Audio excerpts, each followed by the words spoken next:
A good evening to you wherever you are joining us from on this 30th day of the month of July 2025, the final Wednesday of this month. And right here at Kutv, we've been up and about compiling you on reports, matters concerning you across the country and even beyond our borders. But first, let's take a look at tonight's top stories.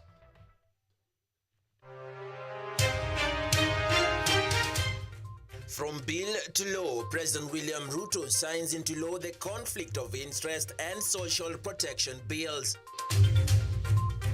A boost in regional development as President Ruto and Ugandan President Museveni ink deal to boost regional ties.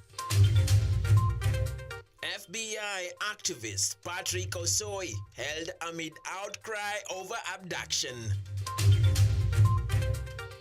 Daring beyond as KU students are trained on freelance journalism and the opportunities around the craft.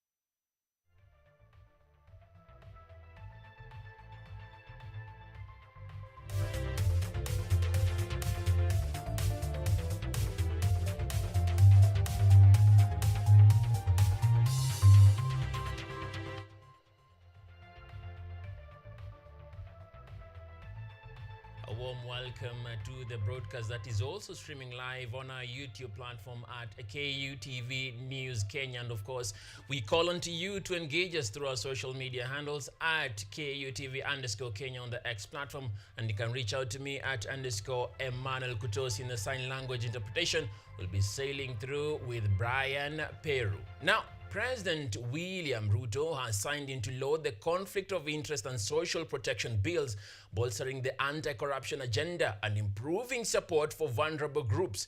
The new laws set ethical standards for public offices and streamline welfare services. At State House, President William Ruto has assented the conflict of interest bill, boosting Kenya's anti-corruption efforts. The bill aims to prevent public officers from abusing their positions from personal or external gain. It prohibits conflicts of interest and engagement in business or employment that interferes with official duties. Officers from entering into contracts. The law empowers the Ethics and Anti-Corruption Body EACC to oversee asset declarations across all branches of government, promoting transparency and ensuring greater accountability in public service. Today we are stepping up the fight against corruption by passing the conflict of interest law that now gives power to the Ethics and Anti-Corruption to take charge of matters, wealth declaration for all public officers, now not just in the executive, but also in the legislature and in the judiciary. The Social Protection Bill 2025 aims to create an inclusive right-based safety net for vulnerable citizens. It introduces non-contributory support across all life stages and establishes a national board to oversee programs like cash transfers, feeding schemes, and psychosocial care. And that is why this is a very consequential moment in Kenya, that we are stepping up the use of public resources in the right manner and making it that much more difficult for people to take advantage of the offices they occupy. It is also significant that Kenyans in their entirety can participate in making sure that we hold public officers to account for the exercise of the authority and power. President William Ruto acknowledged the long journey of over 2 years to enact the conflict of interest law, describing it as a breakthrough against widespread corruption. The Social Protection Bill 2025 requires counties to implement national policies through localized laws allocate resources, and maintain registries of vulnerable populations. A social protection fund managed by the National Treasury will finance the program. And secondly, the social protection law now steps up our responsibility and provides a wider framework for us to attend to the vulnerable members of our society, to look after their interest, to make sure they get medication, to support them in various aspects, and to make sure also that only those who are vulnerable actually benefit from support from the people of Kenya through their government. With these laws, Kenya moves closer to ending corruption and delivering effective social protection, reinforcing accountability and prioritizing support for the country's most vulnerable citizens. Edna Nerea, KUTV, Nairobi. Thank you, Edna Nerea, for that report. And now to a diplomatic front, where President William Ruto and Uganda's President Museveni have signed a memoranda of understanding at State House, Nairobi, to deepen bilateral cooperation in sectors like mining, energy, and tourism. The deal comes during Museveni's state visit aimed at enhancing regional development. Following the signing of Memorandum of Understanding between Kenya and Uganda in State House by President William Ruto and President Yoweri Museveni of Uganda, Ruto revealed that Kenya and Uganda had agreed to jointly establish the largest steel manufacturing plant in Tororo, Uganda. According to Ruto, the facility would be built using Ugandan raw materials, with Kenyan investors playing a key role. He noted that the venture would support the construction industry and help reduce reliance on imported steel. We reaffirm our united stance on closer collaboration in key sectors such as infrastructure, trade, energy, security, and regional integration. Our cooperation in these areas aims to catalyze economic development, foster people-to-people ties, and ensure that our engagements translate into tangible benefits for the peoples of our two countries.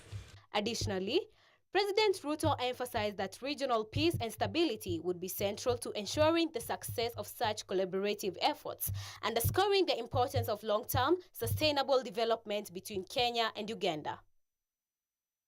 This occasion reflects the strength and historical partnership between our two nations, anchored in common ideals, deep respect, and shared ambition for regional stability and progress. Kenya and Uganda are joined together not only by geographical proximity, but also by a long-standing spirit of brotherhood and mutual support within the East African community. President Museveni urged African leaders to make better use of local resources and to foster strong economic relationships across borders. He stressed that such collaboration was key to building modern, self-sustaining economy through mutual exchange of goods and services. So the issue of the producers and the consumers is at the center of a modern economy.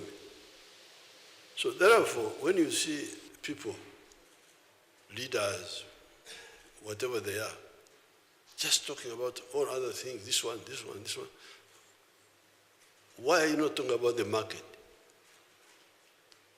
Nani atanunua bidhaa zako? If you don't answer that and you say you are a leader, then there are serious issues.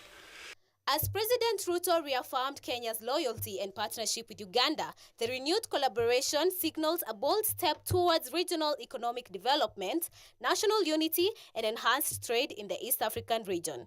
Glory Kadhure, KUTV, Nairobi. Right, that story was rather prepared and produced by Lucy Mudhui and given life by Glory Kathure. Now, Deputy President Kithure Kindiki spent a better part of today in Meru County engaging elders from the county. The DP called for a focus on development while firing salvos at his predecessor, former Deputy President Rigathi Gachagua, for failing the region while he was in office.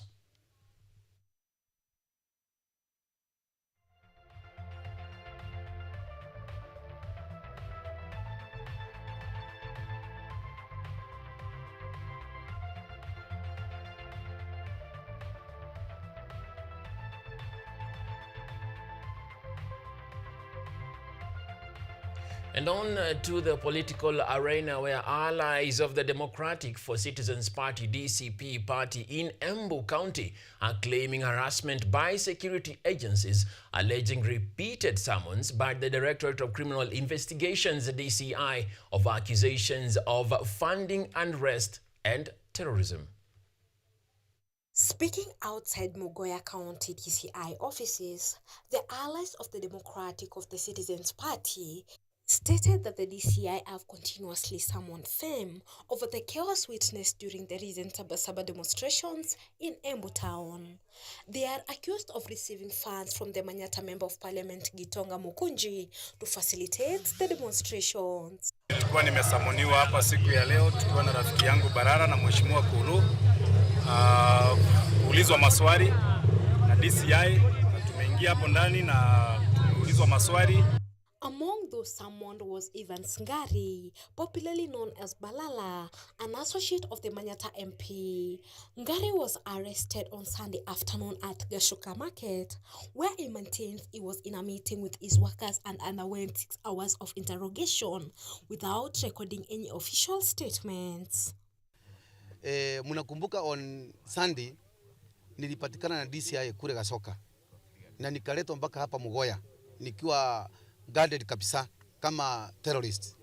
Kufika hapa nilikaa 6 hours kwa CCIO na sikuandika any statement. Mimi nililisiwa usiku nikaambiwa niende nyumbani. Yesterday, Ngari was summoned again to explain the transaction, including 4,000 Kenya shillings sent to Roy Motembe in April, which he claims was for purchasing a jacket, and 20,000 Kenya shillings sent to Morris Nyaga for buying chairs for his club. Lawrence Muturi, an employee in the MP's office, was summoned to explain his financial transactions, which were linked to the demonstrations. Kuna ngiri ine niliwekea lefty kwa simu yake. Wakaniuliza ni ya nini? Nikawaambia ilikuwa ya kununua jacket kwake. Ya pili nimeulizwa mambo ya 20,000 niliwekea Morris Nyaga aka Koro. Hiyo tu mimi ndio nimekuwa accused nayo, ati kuna hiyo pesa ilikuwa ya maandamano na hakuna ingine. The close allies of the Democratic of the Citizens Party have denied any involvement in the Sabasaba demonstrations. Despite the pressure, they have affirmed their commitment to holding the government accountable. Patricia Alex for Kutv, Nairobi. And as that transpires, activist Patrick Osoi, the founder of the FBI movement that is the Fighting Brutality and Impunity group, was actually arrested, allegedly abducted by police, and is now held at the Muthaiga police station. He's charged with preparing to commit a felony. Rights groups link his arrest to criticism of security forces and are calling for his immediate release. Now, according to a notice of motion filed by the Directorate of Criminal Investigation, Osoi is accused of forming the group called Fighting Brutality and Impunity alongside Jackson Kuria Kimani, Elias Kop Shakur, and Kimani Hiram, and sought to recruit current and former officers to fight illegal orders.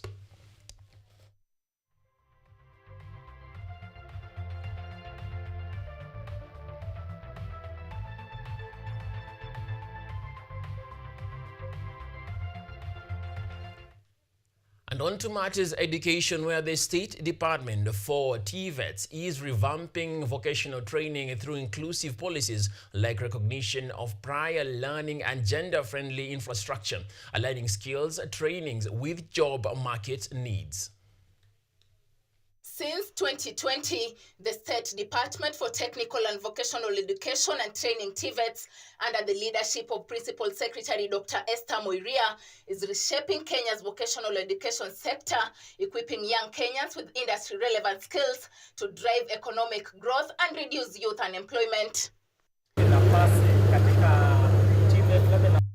Dr. Moiria has commended Kenya's strategic partnerships, particularly with the MasterCard Foundation and Colleges and Institutes Canada, for advancing TVETs reforms. These efforts have included policy changes, modernized training tools, and youth empowerment programs, especially in coastal regions like Mombasa. Let me highlight the 138 CBET courses launched. I think they are actually more than that. Over 8,000 trainers who have received training methodologies, 55 institutions equipped, 57 industry advisory committees, 800 plus candidates, among other achievements. Through the Young Africa Works Kenya TVETs program, 101 institutions across the country have been empowered. So far, the program has introduced 138 new courses, trained over 8,000 trainers in modern teaching methods, and equipped 55 institutions with up-to-date training tools. It has also formed 57 industries advisory committees to bridge training with job markets needs. The sector, however, has introduced inclusive policies such as the recognition of prior learning, which allows individuals, regardless of age, to gain certification for their existing skills. In addition, the TVET gender policies ensures young mothers can continue their education by providing childcare support within institutions, making vocational training more accessible to all. They have also had elders in the development of various policy. For example, the RPL policy, which we have now rolled out and ensured that all the young people through the RPL policy, even old, who have skills out there but are not yet certified through the RPL policy, we are able to bring them on board through certification. The gender policy, which we have also developed and are implementing so that young women who have children, we now have centers where they can have their children well taken care of as they pursue their education. The government's ongoing investments and collaborations are positioning TVET as a cornerstone of Kenya's economic transformation, empowering youth and addressing unemployment and building a skilled, job-ready workforce. Now that report, produced by Barry Lotino and given live by Pesi Achola, takes us to our first break right here in the Wednesday edition of the KUTV Prime Time News. Don't go too far because we have a lot more in store just for you.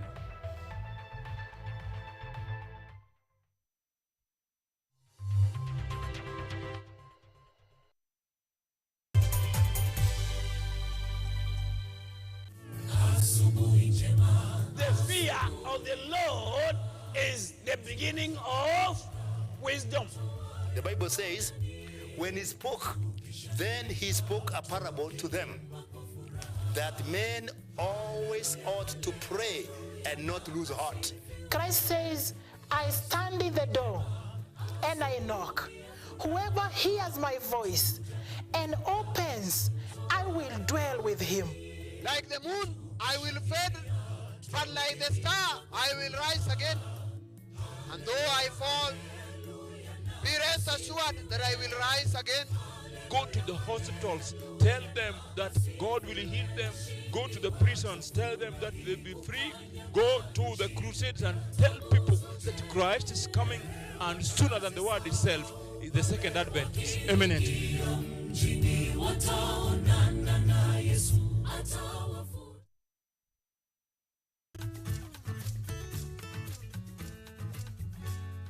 Hi, my name is Stella Tioi. Jina langu naitwa Okemwa Mokwa James. This is Mandela Gaya. Ugonjwa ulipokuja ulichukua siku 3 ukaniweka in coma. 20 wamezikwa, 2 ndio wako hai. I don't even know how it feels to see. I feel like I cannot express myself well the way somebody who can walk can actually express themselves. Ilichukua muda mwingi mrefu tena mpana ili kuikubali kwamba mimi siwezi tembea tena. I've come to actually accept myself. Ukijaribu kumsimamisha mtu umwambie tafadhali nionyeshe njia, they find it quite strange talking to you. You should just make schools integrated, inclusive setups, by providing the right facilities.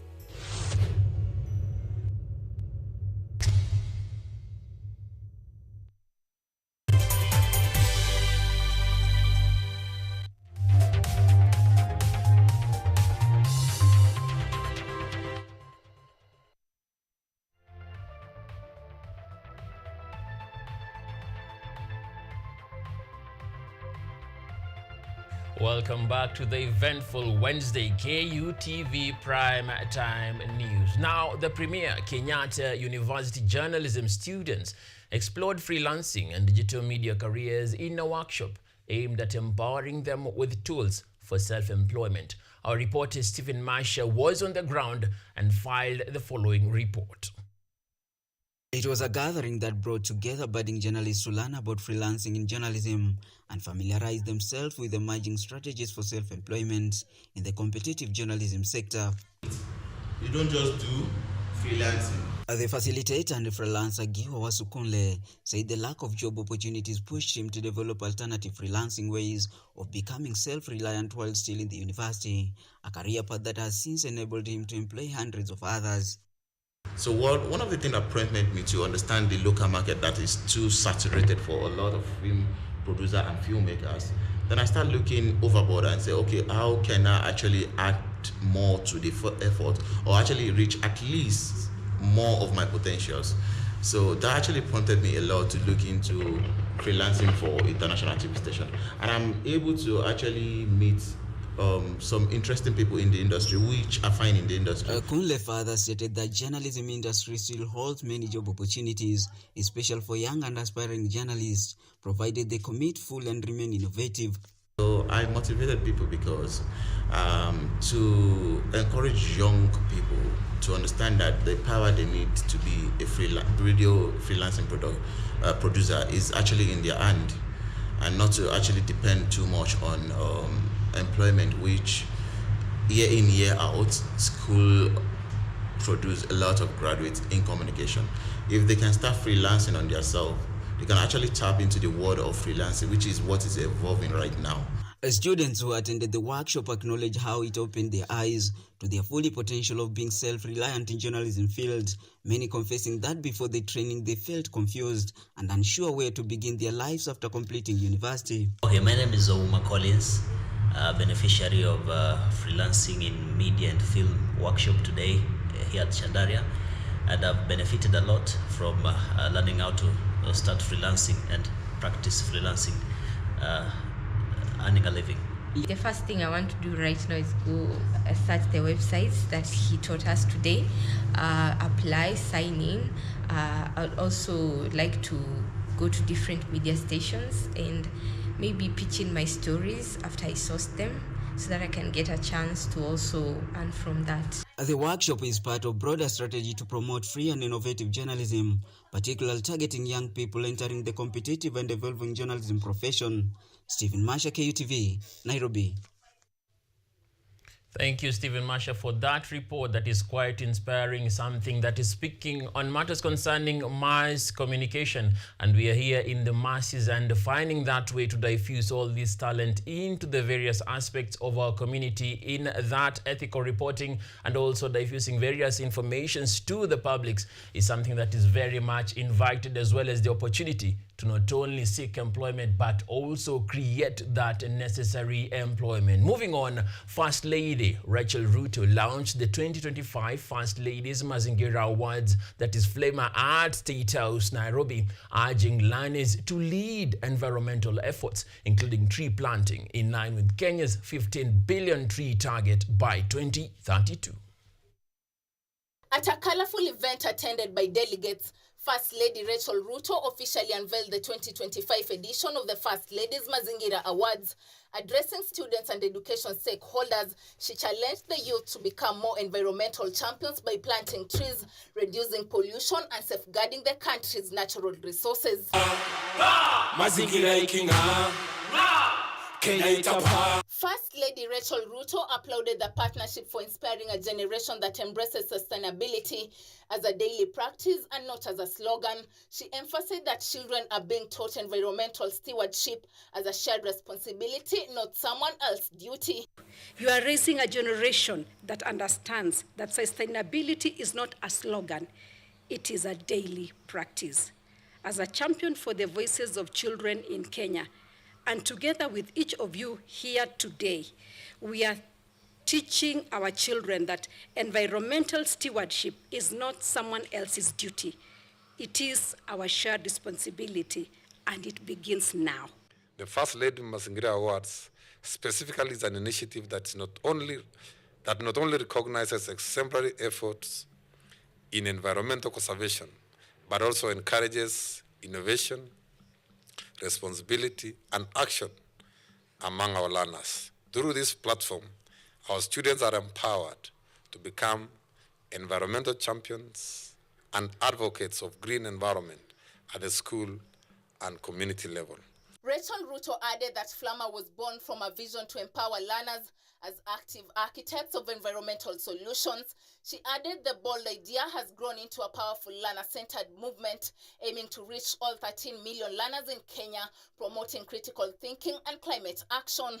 Flamma was born in September 2023 on the sidelines of the first Africa Climate Summit, out of a vision to create a space for our learners not to be passive observers of the climate crisis, but active architects of the solution. Since then, this bold idea has grown into a powerful, learner-centered movement, one that aspires to reach all 13 million learners. The First Lady called on everyone to support Flamma and give children both a platform and a purpose. She noted that by empowering children to protect the environment, we are not only safeguarding the earth, but also investing in the nation's future.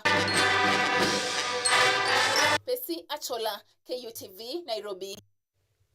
Thank you, Pesi Achola, for that environmental beat. And on to matters agriculture, where a new rice transplanting machine, the Paddock Ropac 637, has been introduced at Mwea Irrigation Scheme, promising increased efficiency and reduced cost. Experts say it won't eliminate jobs, but will encourage cooperative ownership among the farmers.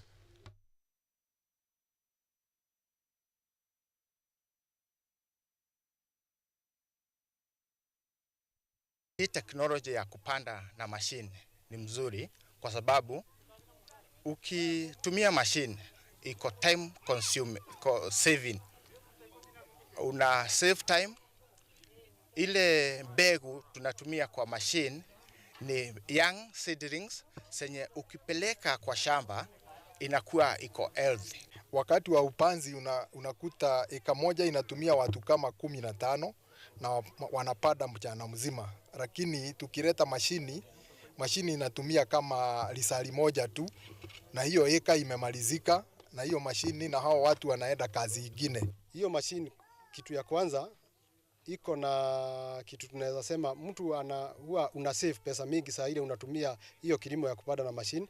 Juu for one utakuwa una begu yako utasave upande wa begu, juu saa ile unapada manually inaonekana unapada kilo 30 ya begu, lakini upande wa kitu inaitwa mashini utakuwa unamwaga kilo 10. Tena tunajaribu kuangalia kwa mambo mingi sana, juu sasa saa ile unaenda kupada kwa eka moja, tuseme kwa mfano ukipada na mikono unapada na unatumia shilingi 14,000, na kama watu watakubali kuembrace hii mambo ya kupada na machine ukipadiwa na mshere utakuwa unatumia shilingi kama 8,000. Kwa hivyo kuna pesa unasave hapo. Okay, we now peer across the borders to our little sister Tanzania, which has banned foreign nationals from operating in 15 sectors, including mining, tourism, and the ICT. The policy is expected to impact hundreds of Kenyan businesses across the border.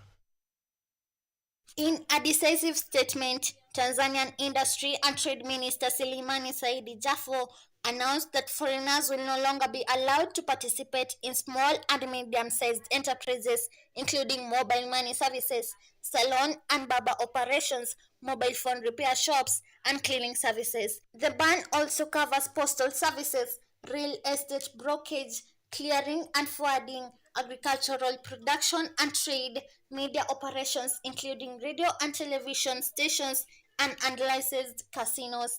The new regulations have been met with mixed reactions. While some locals welcome the move to protect domestic enterprises, others warn it could affect foreign investment and regional trade. Any foreigner caught violating these regulations risks a fine of up to 10 million Tanzanian shillings or up to 6 months in prison. Tanzanian citizens found assisting foreigners to bypass the law will also face penalties, including a fine of 5 million shillings and a possible 2-month jail term. In a move to further regulate foreign residency, the Tanzanian government has also announced that from January 2026, all foreign nationals will be required to obtain medical insurance, a step authorities say is meant to strengthen the country's healthcare system. With existing licenses allowed to run their course, the clock is ticking for foreign entrepreneurs to comply, exit, or restructure. The impact of these changes is expected to echo across East Africa's business community. Paulette Akoth, Kutv, Nairobi. And we advance our focus where a massive earthquake has struck Russia's Far East, prompting a tsunami alerts and mass evacuations across the Pacific. It is among the strongest quakes ever recorded globally. This story is produced by Nelly Liai and given to you live by Patricia. A magnitude of 8.8 earthquake struck off the coast of Russia Kamchatka Peninsula early morning Wednesday. The Russian authorities confirmed the tsunami is severe, flooding the port town. Approximately 2,000 residents were evacuated, with local media showing the streets and the buildings submerged in seawater. In Kamchatka's Elizovsky district, massive waves were also observed. Several people sustained minor injuries, but no fatalities have been reported. Residents described the terrifying moments, saying that the quake struck with buildings shaking violently and families rushing to safety. Authorities declared a state of emergency and full evacuations were ordered in the northern Kuril Islands. The tsunami threat spread across the Pacific, prompting warnings in Hawaii, Japan, and the coast of America. Officials continue to monitor wave activity as aftershocks are anticipated. Emergency services remain on high alert across the Pacific.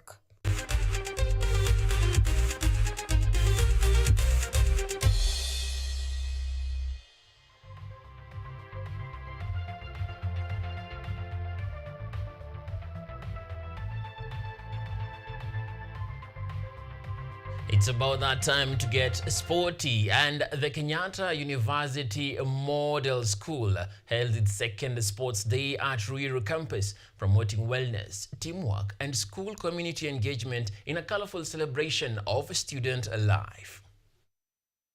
Work without play makes Jack a dull boy. This comes without say as Kenyatta University Model School today held its second annual sports day in Ruiru, a colorful event aimed at fostering teamwork, physical wellness, and collaboration among students, teachers, parents, and Kenyatta University fraternity. Seeing the importance of having a sports day, it's an annual event that the schools prepare the students in advance. The students are prepared in advance. They learn to work together. They learn to follow rules and regulations.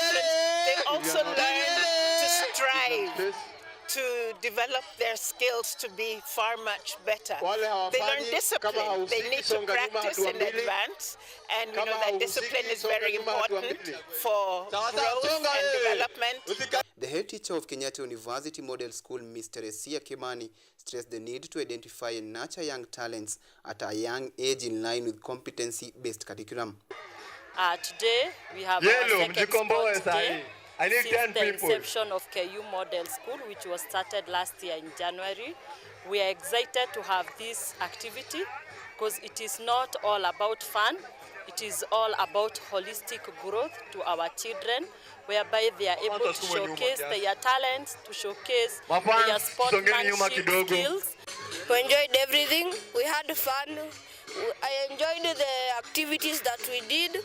We enjoyed this day. And up to now, I encourage that kids should do more sports. Parents present at the event commended the initiative, urging the school to hold such interactive activities more frequently to provide an avenue for learner-parent engagement. Today is a sports day whereby our people, teachers and parents, we are all involved. It's a very fantastic day. We are enjoying to be part of this school since Kenyatta University Model School is the place to be. Kenyatta University Model School continues to be a leader in promoting the competency-based curriculum through innovative and engaging events like this, reinforcing its position as a model institution for holistic education. Edward Nyamo, KUTV.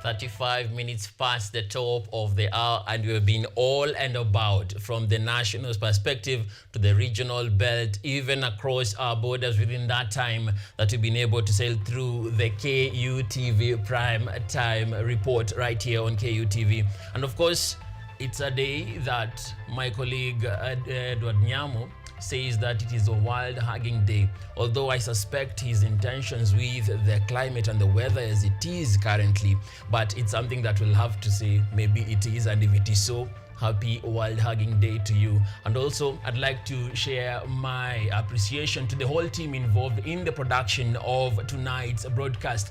Behind me, there's a team of at least more than 11 guys who are ensuring everything is sailing through. A team maybe better than Chelsea, better than Arsenal, maybe like Manchester United, because it is men who are united. And when I say men, I say men and women who are ensuring everything is coming to you speak and span and in a clear manner that you can be able to enjoy. And also, it's the last Wednesday of the month of July, and Yvonne Kemamonari will be coming back next Wednesday away from her break in the Bahamas, taking us through various days she has to pay off, and we'll be appreciating that. From me, Emmanuel Kutosi, and also my colleague right here, Brian Peru, in the sign language interpretation, it's good night.